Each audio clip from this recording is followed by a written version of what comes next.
Сәлем достар, бүгінгі түс шору шығарылымда түсіңізде құстарды көрсеңіз қалай жорылады? Ең алдымен видеоға лайк басып, каналыма тіркелуді ұмытпаңыздар. Ал ендеше бастайық. Егер кісі түсінде құс ұстап алса, онда ол өңінде үйленеді. Егер түсінде кісінің басына құс қонатын болса, онда ол өңінде бір қызмет атқарады.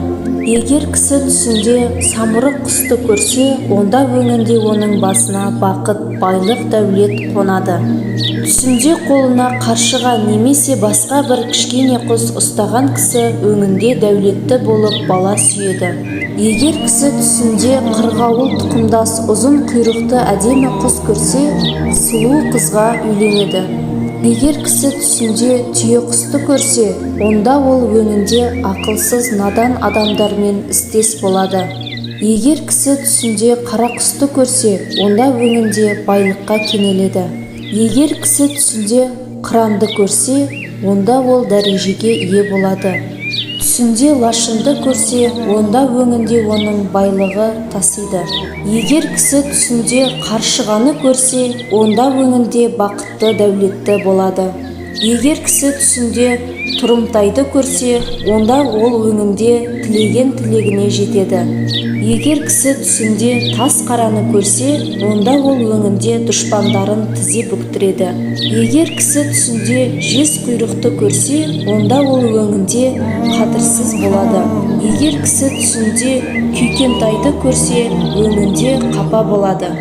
Егер кісі түсінде көгершінді көрсе, онда өңінде оның ісі оңғарылады.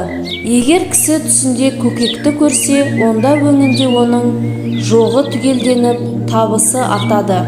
Егер кісі түсінде қара торғайды көрсе, өңінде ол қуанышқа бөленеді. Түсінде шымшық көрсе, онда өңінде оның ісі оңғарылады. Егер түсінде қырғауылды көрсе, онда оның барлық ісі оңдағыдай орындалады. Егер түсінде сасық көкекті көрсе, онда ол өңінде тілеген тілегіне жетеді. Түсінде қазды көрсе, онда түсінде оның азық-түлік қоры көбейеді. Егер кісі түсінде үйрек көрсе, өңінде досының ісіне сүйсінеді. Егер түсінде тауық көрсе, онда өңінде мұқтаждықтан құтылады. Егер кісі түсінде құмай құсты көрсе, онда өңінде тұрмыстық барлық мұң-мұқтажынан арылады. Достар, осыменен бүгінгі түс шору шығарылымы аяқталды. Видео ұнаса лайк басып, комментария қалдырыңыздар. Каналыма тіркелуді ұмытпаңыздар. Келесі кездескенше сау болыңыздар.